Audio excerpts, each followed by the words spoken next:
നാരായണീയം 5-ാം ദശകം. വിരാട് പുരുഷോൽപത്തി. മായയുടെ ഉത്ഭവം, പ്രപഞ്ച സൃഷ്ടിയുടെ ആരംഭദശ, ഭൂതവസ്തുക്കളുടെ ജന്മപ്രാപ്തി എന്നിവ ഈ ദശകത്തിൽ പ്രതിപാദിക്കുന്നു. വ്യക്തമിതം ന കിഞ്ചിദഭവൽ പ്രാകൃതപ്രക്ഷയേ മായായാം ഗുണസാമ്യരുദ്ധവികൃതൗ ത്വയ്യാഗതായാം ലയം നോ മൃത്യുശ്ച തഥാമൃതം ച സമഭൂന്യാന്യോന്യരാത്രേ സ്ഥിതി തത്രൈകസ്ത്വമശിഷ്യഥാ കില പരാനന്ദ പ്രകാശാത്മന. പണ്ട് ബ്രഹ്മപ്രളയകാലത്ത് സത്വം, രജസ്, തമസ് എന്നീ ഗുണങ്ങളുടെ സാമ്യം മൂലം ചലനമില്ലാതിരുന്ന മായ അങ്ങയിൽ ലയിച്ചു സ്ഥിതി ചെയ്തിരുന്നപ്പോൾ വ്യക്തരൂപത്തിലും അവ്യക്തമായും ഇന്ന് കാണുന്ന വസ്തുക്കളൊന്നും ജന്മമെടുത്തിരുന്നില്ല. അപ്പോൾ മൃത്യുവും മോക്ഷവും ഉണ്ടായിരുന്നില്ല. പകൽ, രാത്രി എന്നീ സ്ഥിതിഭേദങ്ങളും ഉണ്ടായിരുന്നില്ല. അങ്ങു മാത്രം ഏകനായ ചിദാനന്ദ സ്വരൂപനായും ജ്ഞാനപ്രകാശത്തോടെയും അവശേഷിച്ചിരുന്നു. കാലകർമ്മ ഗുണാശ്ച ജീവനിവഹ വിശ്വം ച കാര്യം വിഭോ ചില്ലീലാരതിമേയുഷി ത്വയി തഥാ നിർലീനതാ മായയോ തേഷാന്നൈവ വദന്ത്യ സ്വത്വമൈഭോ ശക്ത്യാത്മനാതിഷ്ഠതാം നോ ചേൽക്കിം ഗഗനപ്രസൂന സദൃശാം ഭൂയോ ഭവേൽ സംഭവ. അല്ലയോ ഭഗവാനെ, അക്കാലത്ത് കാലം, കർമ്മം, ഗുണങ്ങൾ, ജീവാത്മാക്കളുടെ സമൂഹം മുതലായി സർവവിശ്വവും ആത്മാരാമയോഗ നിദ്രയിൽ മുഴുകിയിരുന്ന അങ്ങയിൽ ലയിച്ചിരുന്നു. അവയുടെ അവ്യക്തമായ ശക്തിയും അപ്പോഴത്തെ അസതയും ആരും പറയുന്നില്ല. അന്ന് അവ ഉണ്ടായിരുന്നില്ലെങ്കിൽ ആകാശപുഷ്പങ്ങൾ പോലുള്ള അവ വീണ്ടും ഉത്ഭവിക്കുമായിരുന്നു. ഏവം ചദ്ദിപരാർത്ഥകാല വിഗത വീക്ഷാംസൃക്ഷാത്മികാം വിപ്രാണേ ത്വയി ചുക്ഷുഭേ ത്രിഭുവനേ ഭാവായ മായാ സ്വയം മായാദ ഖലു കാലശക്തിരഖിലാ ദൃഷ്ടം സ്വഭാവോപി ച പ്രാദുർഭൂയ ഗുണാൻ വികാസ്യ വിധത തസ്യാ സഹായ ക്രിയാ. ഈ സ്ഥിതിയിൽ 2 പരാർത്ഥകാലം കഴിഞ്ഞു.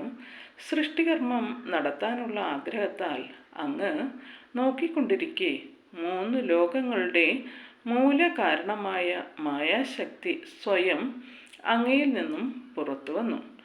മായയിൽ നിന്നുളവായ കാലം, സമസ്ത കർമ്മങ്ങൾ, സ്വഭാവം എന്നീ ശക്തികൾ സ്വയം പ്രകാശം ചൊരിഞ്ഞു വളരുകയും മായയെ സഹായിക്കാൻ തുടങ്ങുകയും ചെയ്തു. മായാ സന്നിഹിതോ പ്രവിഷ്ടവപുഷ സാക്ഷീതി ഗീതോ ഭവാൻ ഭേദൈസ്താം പ്രതിബിംബിതോ വിവിശിവാൻ ജീവോപി നൈവാപരാ കാലാദി പ്രതിബോധിതാത ഭവതാ സഞ്ജോതിതാ ച സ്വയം മായാ സാ ഖലു ബുദ്ധി തത്വമസൃജ ജ്യോസൗ മഹാനുച്യതേ. മായയുടെ സാന്നിധ്യമുണ്ടെങ്കിലും അതിന് പ്രവേശനമില്ലാത്ത സ്വരൂപത്തോടുകൂടിയ അങ്ങ് സാക്ഷിയായ ചൈതന്യമെന്ന് വിധിക്കപ്പെട്ടിരിക്കുന്നു. പല രൂപത്തിലുള്ള മായ പ്രതിബിംബിച്ചുണ്ടായതാണ് ജീവാത്മാവ്. അതും അങ്ങ് തന്നെ. പ്രളയാനന്തരം കാലം മുതലായ മറ്റു ശക്തികൾ ഉണർത്തിയപ്പോൾ ആ മായ അങ്ങയുടെ പ്രേരണ മൂലം സ്വയം ബുദ്ധിതത്വത്തെ സൃഷ്ടിച്ചു. അതിനെ മഹത്തത്വം എന്ന് പറയുന്നു.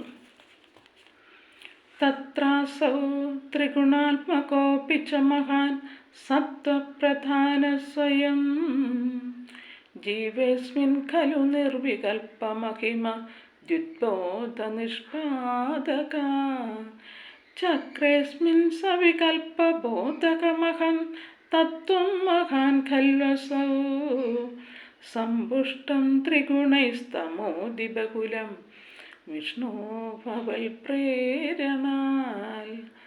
മായാസമൂഹത്തിൽപ്പെട്ട മഹത്വത്വം ത്രിഗുണാത്മകമാണെങ്കിലും സത്വഗുണപ്രധാനമാണ്.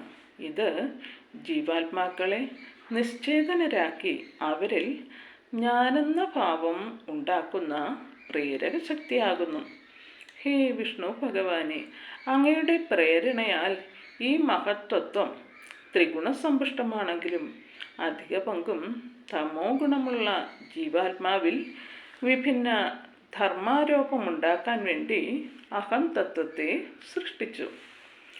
സോഹഞ്ച ത്രിഗുണക്രമാൽ ത്രിവിധതാം ആസാദ്യ വൈകാരികോ ഭൂയസ്തൈജസതാമസാ വിധി ഭവന്യാദ്യേന സത്വാത്മനാ ദേവാനിന്ദ്രിയമാനിനോ കൃതദിശ വാദാർക്കപാശ്വശിനോ മന്യേന്ദ്രാച്യുതമിത്രകാൻ വിധുവിധി ശ്രീരുദ്രശാരീരകാൻ.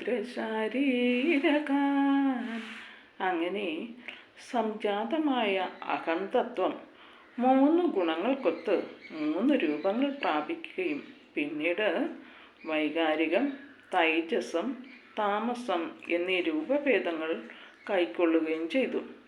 സത്വഗുണാത്മകമായ വൈകാരിക രൂപമാകട്ടെ ഇന്ദ്രിയ നിയന്താക്കളായ ദിക്ക്, വായു, സൂര്യൻ, വരുണൻ, അശ്വിനികൾ എന്നീ ദേവന്മാരെയും അഗ്നി, ഇന്ദ്രൻ, ഉപേന്ദ്രൻ, മിത്രൻ, പ്രജാപതി, ചന്ദ്രൻ, ബ്രഹ്മാവ്, ശിവൻ, ക്ഷേത്രജ്ഞൻ എന്നിവരെയും സൃഷ്ടിച്ചു. ശ്രീഹരേ നമഃ.